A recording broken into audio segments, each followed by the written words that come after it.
Best Bet show here, the three-man weave and the field of 68. But second day of games, we're all breathing a big exhale after 120 yesterday. I sure am. Hey guys, we're sponsored by BetRivers. Matt, Kai, how we feeling after yesterday? Jim, I'm feeling okay. A lot of surprises, a lot of upsets, a lot of very unexpected results. Missouri State, Matt, your parents' alma mater, losing to SEMO, among others. Yikes. Hey, day two, maybe more surprises. It's still college basketball. It's very exciting. Yeah, I feel like I jinxed the Bears. I gave my mother 2 shout outs in yesterday's show, so may have been some bad voodoo magic there. I felt like yesterday was just a bunch of the Spider-Man memes thrown into one collage where it's like, well, you lost to that team. Well, you lost to that team. It's like Ohio State and Missouri State and all these teams that Ohio State won. Don't slander them. Yeah, but I mean, God, so ugly. Yeah, a lot of teams actually did not win. Indiana, my alma mater, another team that escaped by the hair of their chinny chin chin. Ohio State won. It was a dog barking opening day, Jim. God. So we'll see if that continues. But for those trying to bet the large favorites like us here at Three Man Weave, the Spinny endorsers, it was not a profitable endeavor yesterday. So this hat needs to be burned, but I will wear it in its out of memoriam today. Yeah, Matt, some numbers for you there. Away dogs went 60-46 against the spread, almost 57% cover rate. Wow. And unders went 68-49 in all games. If you take out overtime, 60% unders, 60% of the games. So that is a wonderful trend if you are not into betting fun. But hey, if you can stomach it, it was extremely profitable yesterday. We'll see if that continues today. Let's get into the games that are going on today. It is not quite the star-studded slate that we had yesterday, but we've got a top 5 team playing, Kai. That is Michigan hosting Buffalo, and this is a home favorite. It's a really high-quality team that we think should be ready to rock early in the year, but they're playing the MAC co-favorite-ish with Ohio. This feels a little bit like Louisiana Tech at Alabama yesterday, where it's a really, really good team going on the road against, maybe a favorite that is incorporating some new parts, only 2.5 starters back for Michigan. Kai, do you see this going the same way, or the Wolverines going to blow them out? I mean, I was shocked by the La Tech Alabama result. I thought the Bulldogs give them a little bit of a better run. No, I tend to lean towards Buffalo here. The line's gotten down. It's 12.5 right now at BetRivers. It's got hammered. It's been bet down about 15.5. Yeah. Right. Yeah. 3 points here. That's big movement, obviously. Buffalo is no cakewalk, Matt. As many out there know, MAC favorites along with Ohio. Tons of athleticism, more than you normally see at the mid-major level. These guys are power conference caliber athletes. My one worry is inside, right? Hunter Dickinson has a huge size advantage over Josh Mballa, but he's also the MAC Defensive Player of the Year. He's a beast on the glass. He maybe can hold his own a little bit. I'm leaning Buffalo more so, Matt, because of Michigan's need to integrate all these new pieces. Only 3 key returners from last year. Maybe it takes them a little bit of time to get going. So I'm leaning the Bulls here. I wussed out. I was also leaning the Bulls. Line open 15.5, like you said, down to 12.5 most places. 3 points on the overnight is a seismic move. The Josh Mballa versus Hunter Dickinson matchup will be very intriguing up front. However, Buffalo has a under the radar, solid, true traditional center in Brock Bertram, 6'11".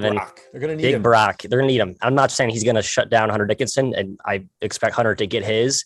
This will not be like a giant versus little mini mites out there. This is, Buffalo has some real prolific pro style athletes. Jim, I think the La Tech comparison is very apt. Another thing there is that this game should play pretty fast with the way Buffalo wants to run, and Michigan has no hesitation to do that as well. So it will play to a higher number. But I'm with you. I think it should be around what it settled at. I just missed the number, so I'm going to sit back and watch. Yeah, you airballed it. What are you doing? Come on, buddy. I'm curious to see. I talked about this a little bit with Dickinson in the offseason, just since that UCLA game and then forcing him to his other shoulder, whether he's able to actually add that move to his repertoire. He's phenomenal going over his right shoulder with his left hand. But if Buffalo watched any of that tape, they're going to force him middle when he's on that left block. And we'll see if he's added any counter moves, because it's going to be enormous against a very athletic squad in Buffalo. I'm with you guys. I leaned towards Buffalo, but the value has been gobbled up by the market. My goodness. All right, let's keep going down the line. Detroit at Wyoming coming up next. It is not, like I said, the slate is not quite as strong. Yesterday, game 2 was Duke Kentucky, and here we are with Detroit at Wyoming. But tough undercard. We love all 358 of our babies the same. It's okay. Matt, will Detroit continue its shootout ways? Last year, an absolutely lethal team from beyond the arc, and they continue to be led by Antoine Davis. So it sort of seems like probably a couple transfers brought in that can shoot as well. Your boy Noah Waterman also back. Wyoming lacks athletes, but they're really well coached. Jeff Linder's fantastic, and I know you love your boy Graham Ike. I love a lot of boys on both these teams. Just kind of a mid-major menagerie of players that we all like on both squads. I think in general undervalued by the market currently. If Bull Cool, I'm not sure I'm saying his name correctly, but if he was back for Detroit this year, he was kind of a Swiss Army knife destroyer in the Horizon last season. I think he would eat in this matchup. His absence, I think, gives Wyoming a chance to hold their own and sort of negate that athleticism and to some degree talent advantage, although I think it's pretty on par. And Jim, you mentioned Ike is, I think, the breakout star to watch for Wyoming. He's the one who can really correct all the interior defensive flaws that emerged last season for this team. Kai, we know Wyoming can score. It's data, braid, money ball, Jeff Linder. They shoot threes. They don't let you shoot threes. They make you take inefficient shots. They don't take any themselves. That always gives them like an analytic edge. That's, probably worth a point or two in the betting markets. Not sure it's being captured here in the opener. I'm going to stay away. One more thing too, Wyoming at home, always tough place to go on the road. Yeah, definitely. That's certainly a point. And you mentioned the coaching. I mean, I'm taking Jeff Linder all day over Mike Davis here in the coaching matchup. But poor Mike. I know it's nothing really against Mike Davis. I just think Linder's an awesome coach. But Marcus Williams, that loss for Wyoming, their point guard from last year, that's huge. They do bring almost everyone back, but he was kind of the heart and soul of that team last year. We know Detroit can score. They're coming off an excellent year. They have the best player on the floor, Antoine Davis. So honestly, the spread feels a little bit high to me. I'm leaning towards Detroit.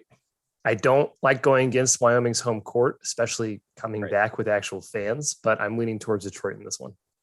Yeah, this one's pretty spot on to me. I think this one's going to be an interesting test for total because not a lot of the really high, like 150 plus totals got there yesterday. Thinking of like Nebraska, Western Illinois, UMBC, UMass got up there, did not cover. And this one was high. It's been bet down a little bit, down to 152 at BetRivers. Seems like people are onto that. Curious if this one plays as fast. And Matt, if Detroit goes zone, that could slow the tempo because they like to muck it up and force you to take some longer possessions offensively. Yeah, no, that we saw Davis play a lot of 2-3 zone last season, ton of length. So that could bother Wyoming. It takes them out of their offensive rhythm. So yeah, I think a lot of factors pointing toward the under. I won't endorse at 152 though. I like it. I wish I could have got it at 154, 155 at the opener. Yeah, the tempo it feels like it has to run fast, but both teams really like to get up and down. All right, next one. Let's go out to the islands. We're going out to the islands early, guys. Everyone's just waking up, having a cup of coffee in Hawaii, but Pacific and Northern Colorado will be playing out there today in the Rainbow Classic. Kai, how about that? Yes. This is an interesting test for Leonard Perry's first game in charge Pacific, taking over for Damon Stoudemire, who is now on the Boston Celtics bench as an assistant. It's kind of a balanced team, Pacific. We never really have a star with them, but they have their point guard back. But on the other hand, Northern Colorado, it's appropriate to go to them right after Wyoming. Right. They're coached by Jeff Linder's protege, Steve Smiley. Same type of data rate stuff that Matt was talking about, really efficient basketball, avoid the mid-range, get your guys the best possible shots. Is that enough of an advantage for is it Bears? Northern Colorado Bears? Bears. In my mind. The real Bears UNC. on the island. The real UNC. The real UNC. Yeah, this is the Outrigger Resorts Rainbow Classic gym. One and only. How dare I disrespect Outrigger Resorts by not mentioning them? Yeah, and this is another game that got absolutely slammed this morning. It was up to Northern Colorado +4, +3.5. Now it's down to +1 at BetRivers. That's a huge movement. Once again, we saw with Buffalo as well. I think last year is an outlier for Northern Colorado. They weren't that great, let's be honest. But Steve Smiley, Jim, like you mentioned, great coach. They bring basically everyone back. Add some firepower with Drew Cuxhausen coming over from McNeese. More shooting. Lights out shooter. And I think losing Damon Stoudemire for Pacific is huge. Leonard Perry has experience as a head coach. He was the former head coach of Idaho. He's been on staff, but Stoudemire really lifted the program in my eyes. This could be a down year for them. So I am at +1. I'm not taking Northern Colorado's day on the show, but I still lean their way. Loved it earlier at +4, +3. Yeah, I might shoot from the hip here and take a last second off the cuff Northern Colorado take for my best bet. The more I think about this, the more everything just leans toward the Bears. Kai, you mentioned the Pacific coaching change.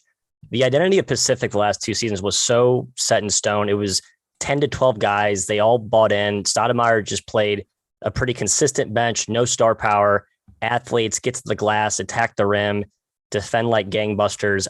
I'm not saying they're going to lose that completely, but there is some question marks. And teams that had those coming in yesterday anecdotally seem to do poorly. Right, Northern Colorado, while they struggled last year, I think they know who they are. Strong continuity. Dalen Kuntz, former Colorado down transfer, he's sort of the catalyst there. A really strong player. I think you're going to see a big bounce back this season, and it starts tonight for the Bears out on the island. Yeah, Matt, I'm with you. I think Northern Colorado +1. I'm actually going to take that as an official show play. However, we're designating those. Not the best bet for the day, but off to a tough start. Sorry, off to a tough start this year.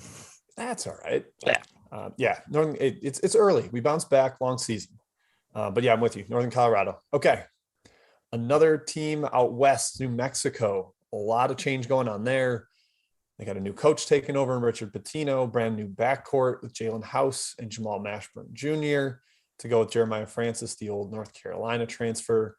They're taking on Florida Atlantic, another team that was, not as didn't quite live up to expectations last year.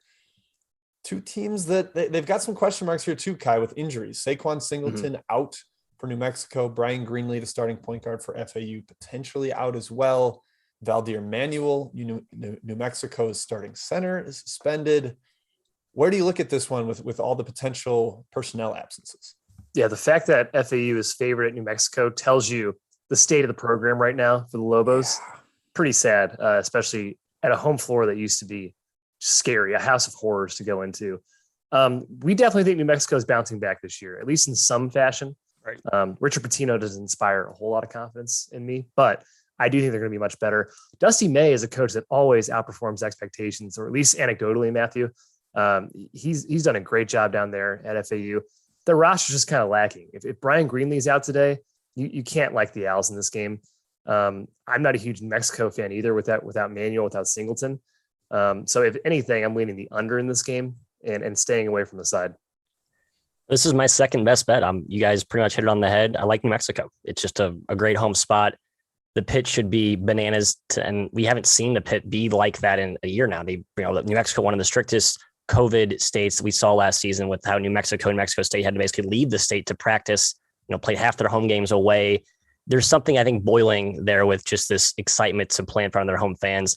The injury should not be glossed over, though. It's basically 2 starters you're going to be without for New Mexico. Manuel is a massive shot blocker, a racer up front. So you got to worry about the interior defense to some degree. But I still like the Lobos. Just a tough spot here for FAU coming across the country from Florida to play in New Mexico. Yeah, New Mexico is going to have to bank on Jethro Muscadin, the Kansas transfer, who did not play in either of their exhibitions. So you're a little bit concerned. I think he was getting back in shape for the second one. We're going to need to see a little bit of rim protection from him. If you're going to be on the Lobos, I lean that way. But unlike Northern Colorado, I think this one's moved a little too much for me to. Yeah, I'm just as an official one on the show. I believe it's pick most places right now, so I'll pencil in as my +1 BetRivers, Matthew. A sponsor of our show. Thank you, BetRivers, for sponsor. Maybe they juiced up the line just for me. It's like they knew I was taking this. I appreciate that, BetRivers. Odds makers behind the counter. I felt the spinny hat come in. They were like, let's give them that extra point. They know we need the boost today. All right, best bet number 2, and that'll be my only one of my last one on the slate today. Okay. Well, come on. You save some suspense. Maybe there will be another one. Yeah, I might just fire one. There you go. That's not a good show. That's not a good show, Matthew. Shot fake. All right, head back east, guys, to UCF, to Orlando, a little bit of Central Florida hosting Robert Morris. This is an interesting one where it is the big home favorite taking on the dog, but usually we've seen a lot of continuity in the mid-major teams with all the super seniors they bring back. That is not the case with Robert Morris. All kinds of transfers coming into Andy Toole's team, whereas UCF brings basically everyone back. And it might be 100% of their scoring from last year back. Maybe it's 98. But so there's a ton of continuity for the Knights. Very ballyhooed potential dark horse in the American. Matt, are you going with the dog? Even though they have been bet, the line has been hit pretty hard. Yeah, I won't endorse it as an official show play, but I did hop in on Robert Morris before the money came in. Yeah, the Colonials are due for a bounce back this season. Andy Toole, last season, first year in the new Horizon landscape, talked about how they came into a new playground, had no size. He blamed himself for poor roster management. So he addressed that pretty emphatically this offseason. He brought in Justin Winston, can't say his name, from St. Bonnie, Matt Myers of highly lauded JUCO dude, Brandon Stone from LaSalle, like some real enforcers up front to plug the holes that they had last season. Got some really good guards, Michael Green and Rasheem Dunn, two jitterbug, dynamic Speedsters. playmakers. They can go. Mhm. I think this team has enough firepower to hang with, who they playing already. UCF, very long UCF. UCF, yeah, a lot of length. Yeah. But it's a different UCF team than we've seen like in the past with Taco Fall. It's more of a guard-oriented team now. Yeah, I worry about size for Robert Morris. That's going to be a huge problem. But he did add major talent. Toole did in the offseason. Like you said, Dunn, you mentioned Green from Bryant. Farron Flavors, another guy who played in a power conference last year, Oklahoma State. And Matt Myers. Matt is his first name, Myers. JUCO All-American. Yeah, right. JUCO All-American in the forward position. They need him a lot in this game because CJ Walker and Jong are going to have kind of a field day, I think, on the glass. The size disparity is huge, but Andy Toole, for me, much better coach than Johnny Dawkins. I expect him to try to slow this tempo down to sort of a crawl, execute in the half court. So that's enough points for me. Again, 18.5 would have been a lot better. At 16.5 on BetRivers, I'm going to just call that one a lean, Jim. Yep, I'm staying away where it's at right now. The length and size matters in the backcourt too. Like Green is not a big dude. Yeah, Darius Perry can blanket him. A former Rick Pitino recruit tells you how he gets after it defensively. So yeah, a little concern all the way across the board for that. But a bigger number, I might consider Robert Morris. All right, hey, which one of you is tracking the chat questions? We've got some games to get to. It's not a huge slate, Kai, but there's certainly some questions coming in. Well, we're going to hit a bunch of games anyways, so we'll probably hit all these questions. Number one, Long Beach versus Idaho. This is the only main board game we don't have on our slate today to talk about on the show formally. Jim, I believe you had a take on this one. I'm staying far away. Well, it was mostly an anti-Idaho take, but right. I found my beach at 6, but the line is up to 7.5 at BetRivers, so I am not going to be recommending the beach. And it's kind of been a common weave theme over the past few seasons. At the beach, baby. Beach apologists, and it has not always gone well. It's been okay. But it's okay. You know, I just, this Idaho team, they have like 2 Grand Canyon transfers that are decent, but the roster is still a bit of shambles. And I haven't seen anything from Zach Claus that makes me believe he's the right coach for the job there. So yeah, a little bit of a lean towards Long Beach at 7.5, but that number's too high to truly recommend it. Yeah, Idaho's bad, Kai. We've learned that the last 2 years. They're really bad. The roster this year looks better. They look the best that he's had in the last 3 seasons, but it's still net bad. So that is damning with faint praise, right there. Yes, exactly. Mike Barrera says, thoughts on a 5.5 point teaser? Admittedly, I don't bet teasers myself, but still good conversation perhaps here. Buffalo plus 21 and Gardner Webb plus 16. Yeah, I mean, I like those numbers. Yeah. Teasers scare me because the extra juice you're paying, you have to win both games. I'm spooked by it. The numbers are solid, but I have a hard time recommending teasers. Yeah. Can I give the old Family Feud? No from you. Yeah, I like UNLV. So I think that's a game where Gardner Webb could be. I love Gardner Webb's backcourt. Young, prolific shot makers. But UNLV, it's sort of like Caillou, the whispers about St. Mary's being really good. We've heard similar things about UNLV from the offseason stuff with Baby Kruger taking over the helm. I think the Running Rebs are going to look really good early. Yeah, Running Rebels versus Running Bulldogs. There are a couple of running mascots out there today. I did see a stat on Twitter that Tim Kraft is like 46-28 as an underdog since taking over at Gardner Webb. He's been very, very feisty in that position. How about Alcorn State? Back-to-back games for Alcorn State. The Braves. They are playing 6 teams today. They're headed to Seattle U. Seattle U, of course, has some controversy right now with their head coach, Jim Hayford. I'm guessing he's going to get fired. I don't think anything has been announced yet. Matt, what do you think? Back-to-back days, you like the Braves in this one, or do you think Seattle rallies around their coach being gone and kills them? Yeah, my lean is towards Seattle. The whole Hayford thing is a mystery. I don't know how that shakes out. Jim, you watched Alcorn a little bit yesterday against Wazoo. Did they feisty? Did they impress you? They were pretty feisty. A lot of pressure. Definitely the genes of the coaching Prairie View tree. roots. Yeah, the coaching tree was showing. They were getting after it, and Wazoo's got some pretty solid guards with Flowers and Roberts and Noah Williams, and they still gave them problems. It's just, is that pressure going to have the juice playing the second game in 2 days? Yeah, right. That's a little bit concerning. They're on the road way out west.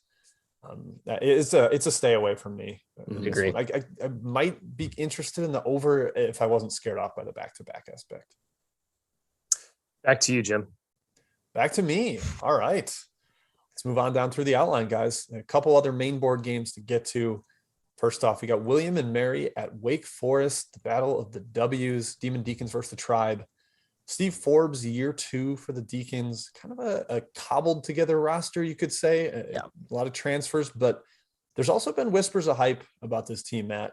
Apparently they looked good in their exhibitions, and especially Jake LaRavia, the Indiana State transfer, potentially could dominate inside. William and Mary, not a very strong, stout team in the interior. Had some really inefficient guards last year, and they lost Luke Lowy, Kai, the most efficient of that backcourt. I'm a little nervous for a young William and Mary team on the road against a Wake Forest team that seems to be finding itself. Yep. I think Wake Forest is a year ahead of. Oh, sorry, Kai. Matt, you say Kai? I love it. Take the mic. I have a hot take here. I love Wake Forest. I do. I'm sorry. Steve Forbes is my guy. Last season, forget about it. He reconstructed his roster. He now has athletes and size, which was the blueprint for his success at East Tennessee State. He's kind of he's very optimistic usually, and he's overflowing with excitement about this roster. So coach speak always take with a grain of salt. I'm buying into it though. I think this is a men versus boys type of matchup against William Mary. That is a athletic, depleted team, young, still trying to sort of rebuild. And was it year 3 or year 2 of the post Shaver era? Yeah, year 3, I believe. Year 3, yeah. Dane year Fisher, 1, he had Nathan Knight. And he inherited the awesome roster, like, right? Oh, okay, great. Yep. Yep. This is the rebuild. Yeah, Bill and Mary, they have everyone back, but they're still really, really young. This is a team that is a year or 2 away, I think, from being solid. And they're going to struggle, I think, against high majors because of the lack of athleticism, because of the lack of size. Wake Forest is a team that now has a bunch of pieces that can just probably overwhelm them. So I think the size is too much.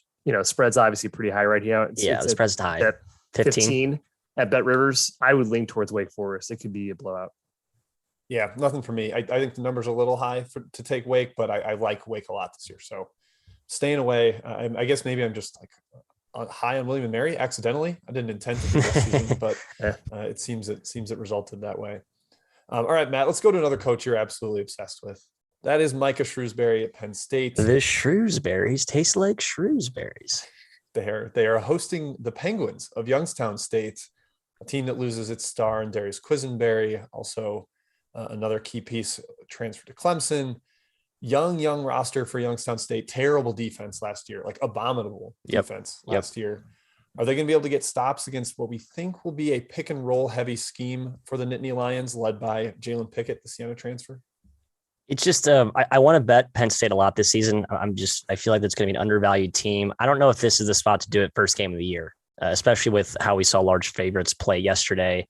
In Youngstown, they lose some key pieces, but Rathan Mays is a stud sophomore point guard that's coming up. They got some other guys that can make plays. I kind of feel like Youngstown makes enough shots and hangs around, but I don't think they stop Penn State at all. I don't feel like the defensive deficiencies were addressed. I'm blanking on who the other front court piece is for Youngstown, but it's basically they have him and there's no one else. There's no support up front. And Penn State, Jim, as you mentioned, can get that pick and roll action going. I think they score pretty easily, Kai. Are you backing yourself into an overtake? Maybe. No, I'm afraid of overs. That Jim, the Undertaker vibes were strong yesterday. Not doing it. 60% to the under. Not doing it. Makes you nervous. Can't do it. Numbers of 147 feels a little high. It does feel high. Don Akuchi, Matt Youngstown. I don't know. Akuchi. I think it's Akuchi. That's right. Thank you. Word is that Penn State wasn't really great in the preseason, like the way they looked. Matt, I think it's going to take some time. I heard that too. For Shrewsbury. I think John Harrar is going to have a field day against Youngstown's front court. He'll have like 20 rebounds. Yeah, 10 offensive rebounds is not off the table for John Harrar. Youngstown's roster, it's kind of so. I don't know. I think they can stay competitive in this game because I'm not sure Shrewsbury has Penn State where it needs them to be. I have questions about Cornwall and Pickett. So I actually lean towards the Penguins with the points here. Yeah, I don't have a strong take on either of these teams, to be honest. I kind of feel like, they're just who they are right now. I'm going to wait and evaluate on both of them for the time being. Yeah, that's a good point though. Like the fact that Penn State's backcourt is basically a mid-major backcourt and they're laying 17 points. It's a better backcourt, no question, than Youngstown, but just still doesn't. You'd probably expect to see that number a little bit closer to 15, mid-teens, low teens. All right, let's move down to the last main board game that has not been discussed yet. That is the Quakers of Penn headed on the road to Florida State. Penn making their debut after 2 seasons off. Obviously last year, I guess 1 season off, put it that way, but haven't played since March of 2020. Meanwhile, Florida State, they're Florida State again. They are overflowing with athletes. They're long. They've got some wing creators that can make plays. They've got a couple 7-footers that can dominate the paint. It's Leonard Hamilton against an Ivy League team. Is the athleticism edge just going to be way too overwhelming? Yeah, a bit of a theme today, Jim, just overwhelming size. I do think so. And I'm generally staying away from Ivy schools in the first couple games here. I want to see how they perform after a whole year off. We saw a couple teams do fine. I mean, Cornell beat Binghamton. I'm not sure if that's a accomplishment, but Columbia got waxed by Fordham. And that doesn't inspire any confidence. I think they snuck in and covered barely. Did they? I think they lost by 10. They backdoored, wasn't it 10.5? I think they're 2-0. Who else played yesterday? There's too many games. So many games yesterday. Dartmouth got killed by Boston College. That doesn't mean Penn's way better than all those schools. And my number does lean towards Penn. I just think it's going to be such a disadvantage inside with Florida State. I mean, they're playing Michael Wang at the 5. It's just not going to go very well, I don't think. Obviously, they're well coached, Matt. They're going to have a game plan. Donahue is fantastic at figuring this stuff out, but I think you have to be a little scared of Florida State here. I'm just curious actually to watch the newcomers of Florida State. Worley, Cleveland, Cameron Fletcher, Caleb Mills. I want to see how those guys integrate in their first game.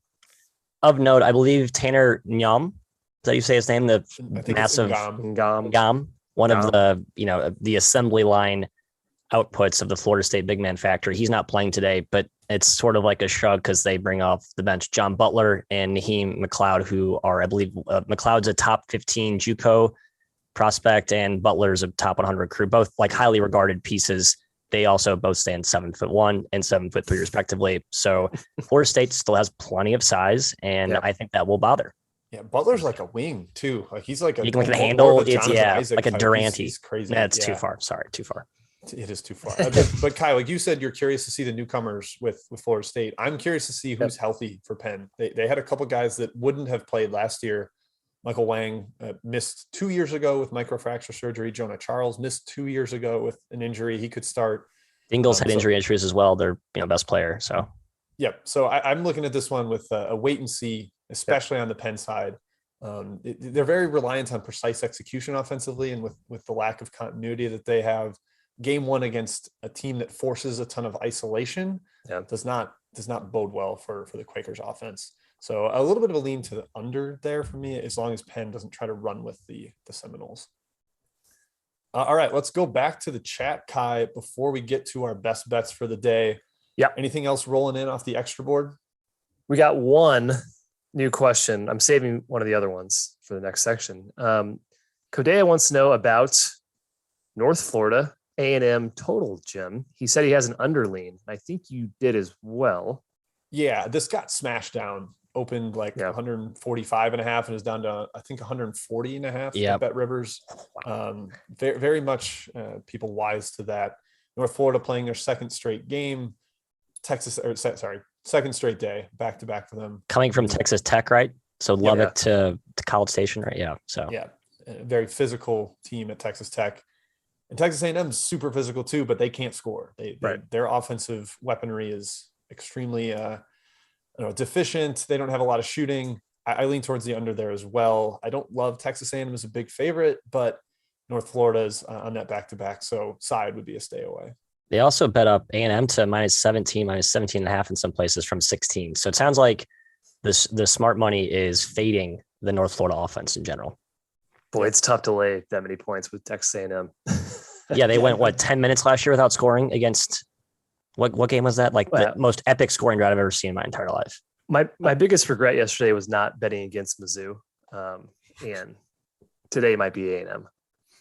Yeah, well, I think Virginia went 8 minutes without scoring yesterday. A team that we ourselves gave a little top 25 high to, but boy, that offense has some problems. Fitting. Yep. All right.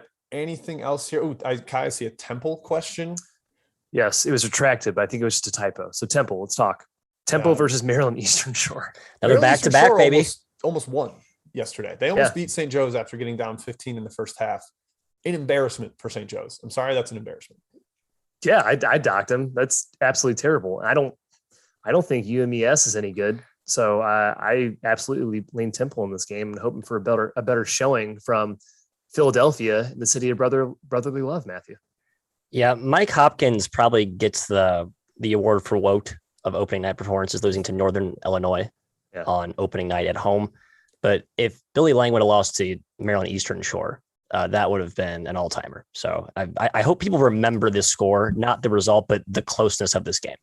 St. Joe is a real problem right now. This team has issues. It goes with it's like a pattern of behavior rather than, 20 minutes lost to Navy at home. Bad. Can't do that. But Pitt has lost a bye game like every single year. Jeff Capel. Washington has lost baffling games and been terrible offensively for multiple years in a row. And same thing with Billy Lang. That team has struggled multiple years in a row. So the eyebrows are very raised. Perhaps Eastern Shore is better than we thought, but I don't think so. I think Temple comes out with their really long guards, and they're much better defensively than St. Joe's. I think they will shut down that UMES offense. Mm-hmm. Jim, that's it. Let's get to the best bets. Best bets. All right. Kai, do you want to lead us off? Wants to lead us off? Yeah, I'll lead us off. Take it. So we had two questions about this. So Seton Hall is my best bet. They're playing Fairleigh Dickinson. It is minus 25.5, big spread at BetRivers right now. I just cannot see this game being close. Fairleigh Dickinson's defense every year under Greg Correnda has been awful. It's been horrendous. Horrendous. They've never allowed less than 1.1 points per possession in 8 years. They've ranked inside Ken Palm's top 300 once. And I think Seton Hall just exploits them. Also, Fairleigh Dickinson is one of the youngest teams in the country. I think seven of their top 9 guys are freshmen and sophomores. They have 2 juniors. They have no seniors. And Seton Hall's big guys, Obiagu and Yetna, and they're going to eat all day long. I think it's going to be a blowout. So Seton Hall minus 25.5. You have the winner here, Kai. I regret not joining you. Jared, did you hear it? There it was. You saw the camera shake, just to confirm.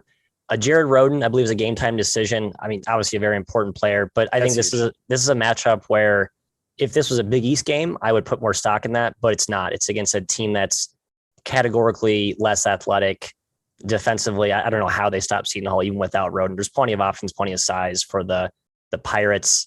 I guess one thing for FDU, and the Correnda plays freshmen. He has historically, so they typically are more ready out of the gate than your usual freshman. But when you're starting, I think 3 freshmen and then you're like 4 sophomores, this is a young team. I think that shows tonight. Yeah, I think they're starting a 5'10" freshman point guard, and he's going to be pressured by Kadari Richmond, a 6'5" super freak defensively. Will not go well. He's going to. I could see Antoine Jack turning it over like 7 times in this game. It would not be surprising. Yeah, hopefully. Yep, Kai, I think you are on the right side as well. Thanks, guys. Wow. Really appreciate it. Nice job, Kai, with the winner. Yeah, all right. Yeah. Let's not even play the game. Let's just give me the win. Perfect. Matt, recap yours. I think you had 2, I believe, New Mexico and Northern Colorado. Is that correct? Yep, 2+1ers, Northern Colorado and New Mexico. So hopefully they both lose by 1 and we get 2 pushes. It'd be a fine outcome for me. Oh, yeah. Sure. Wow. That'd be great. No, it wouldn't be. My best bet is another extra board under. Kai did declare me the Undertaker. Matt brought it up yesterday on the stream. Taking the under, Tulsa, Northwestern State, 144.5. I believe it is on BetRivers right now. Northwestern State also playing back-to-back. They're without their best guard, Carvel Teasit, for the first semester due to, I believe, academics. Is that right, Kai? Sorry. Academics? I think it's academics. It's academics. He's out for the whole semester. Yeah, that's bad. Whole time. Tulsa's defense is this zone that's going to gross up the game. Northwestern State has no time to prepare for it, and not a great shooting team as it stands. I think Tulsa's zone really dictates the tempo. I'll take the under 144.5 with the Demons on a back-to-back. That is my best bet. But I also took Northern Colorado with Matt. That's right. Good job, Jim. All right. I think that is it, folks. Thank you for stopping in. We'll be back on Friday. Is that right? Back on Friday. That's right. Jim, we are off tomorrow. Yes. Yep. Lightish slate. We usually will take one light slate off during every week. That happens to be tomorrow, Thursday. But there are 80 games on Friday. So we're going to be back with a big old show Friday, talking UCLA, Villanova, and everything else around that game. So we'll see you then. Thank you again to Field of 68. Thank you to BetRivers for sponsoring the show.